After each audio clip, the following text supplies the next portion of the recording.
Hi everyone, it's Storytime Treasures again, and today we have a special treat. We have a guest reader, and her name is Amber.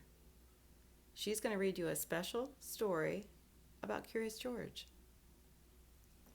So today's story is Curious George Goes to the Hospital by Margaret and h.a.rey.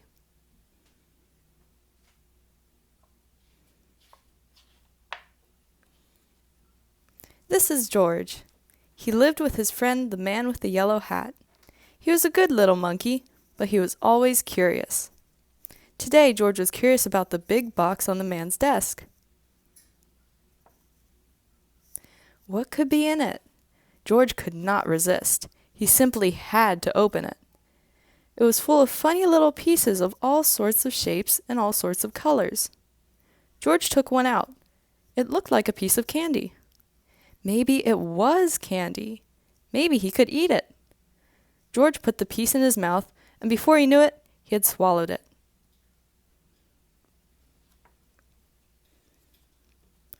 A while later, the man with the yellow hat came home.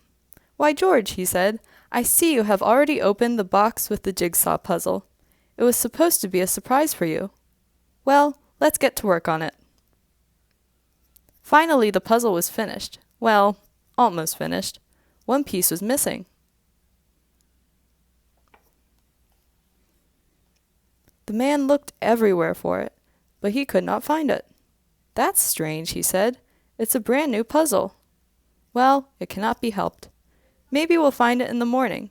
Let's go to bed now, George." The next morning, George did not feel well. He had a tummy ache and did not want to eat his breakfast. The man was worried. He went to the telephone and called Dr. Baker. "I'll be over as soon as I can," said the doctor. First, Dr. Baker looked down George's throat and felt his tummy. Then he took out his stethoscope and listened. "I'm not sure what's wrong," he said. "You'd better take George to the hospital and have an x-ray taken. I'll call them and let them know you are coming."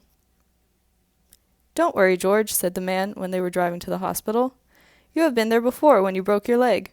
Remember how nice the doctors and nurses were?" George held his big rubber ball tight as they walked up the hospital steps. A nurse took them down a long hallway to a room where she gave George something to drink that looked white and tasted sweet.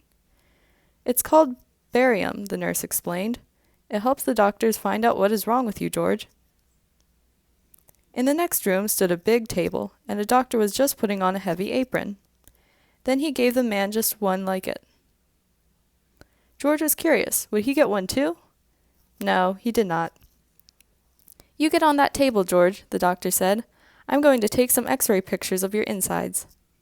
He pushed a button, and there was a funny noise. "There, now you may get up, and we will have the x-rays developed right away."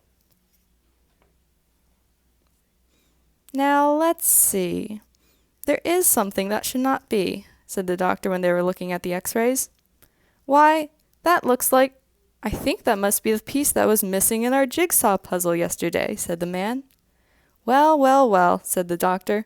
"At least we know now what is wrong with our little patient. I'll tell Dr. Baker right away.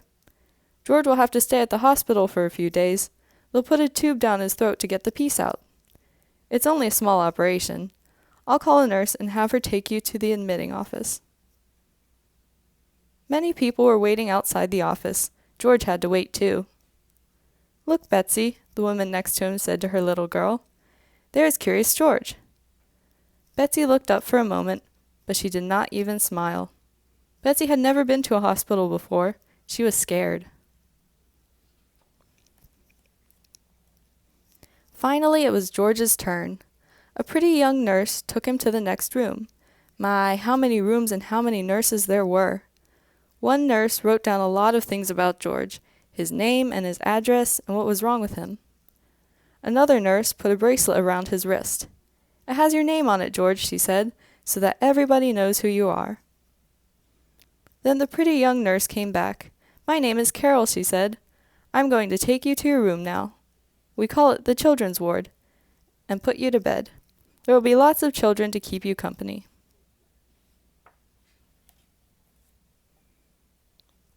And so it was.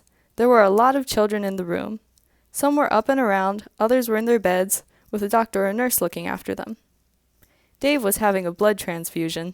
Steve had his leg bandaged and was sitting in a go-kart. Betsy was in bed looking sad. George got the bed next to Betsy.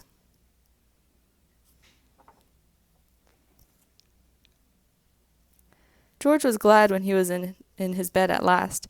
His tummy was hurting again. The man sat with him for a while. "Now I have to leave you, George," he finally said. "I'll be back first thing in the morning before they take you to the operating room. Nurse Carol will tuck you in when it's time to sleep."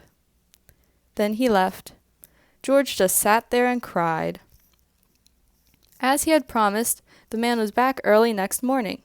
The nurses were keeping George very busy. One nurse was taking his temperature, one was taking his blood pressure, one was giving him a pill. "To make you sleepy, George," she said, and one was getting ready to give him a shot. "It's going to hurt, George," she said, "but only for a moment." She took his arm, and George let out a scream. "But the needle hasn't touched you yet," said the nurse, laughing. "There, now it's done. That wasn't so bad, was it?" No, it really was not. And anyway, it was over now. By the time the attendant came with the stretcher to wheel him to the operating room, George was getting sleepy. He tried hard to stay awake. He was curious to see what would happen next.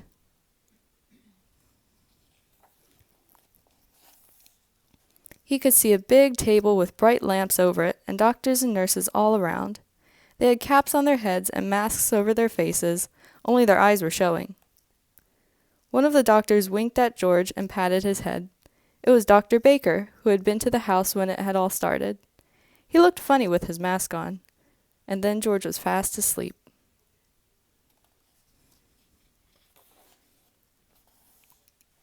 When George woke up, he did not know what had happened. He did not even know where he was. Then he saw Nurse Carol. "It's all done, George," she said. "They got the piece out. In a day or two, you will be running around again." The man had brought him a picture book, but George felt sick and dizzy. His throat was hurting, too. He was not even curious about the new book. He closed his eyes again. "We'll let him sleep," said Nurse Carol. "The more he sleeps, the better." The next morning, George felt better. He even ate a dish of ice cream. Dr. Baker came to see him, and the man, of course, came too. Betsy was watching him from time to time. She seemed a little less sad, but she still did not smile. Steve wheeled his go-kart over to George's bed. "Tomorrow I can get up and try to walk," he said. "Boy, I can hardly wait."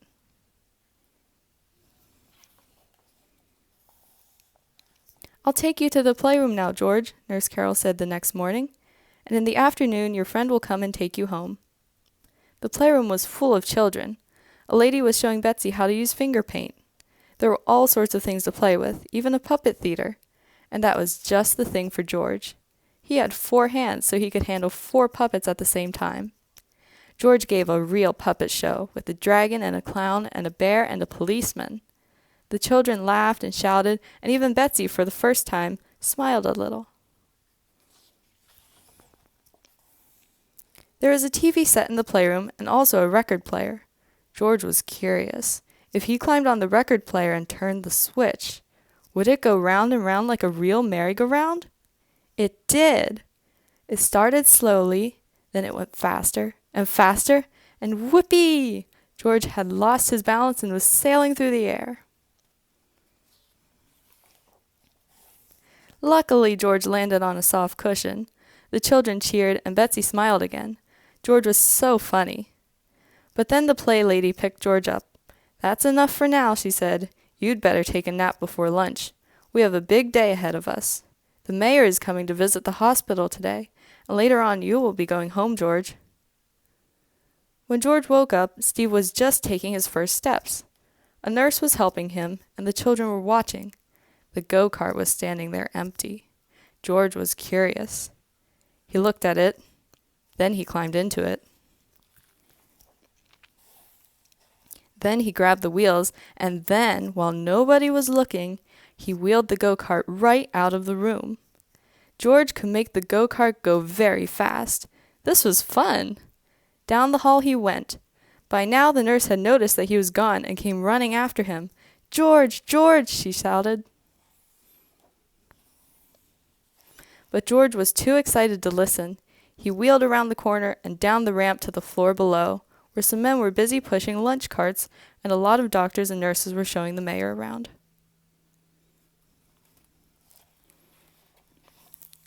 George tried to stop, but it was too late. Wham! The go-kart landed right in the middle of everything. Lunch carts tumbled, spinach and scrambled eggs and strawberry jam were all over the floor. People fell over each other, and George was thrown out of the go-kart and landed right in the mayor's arms.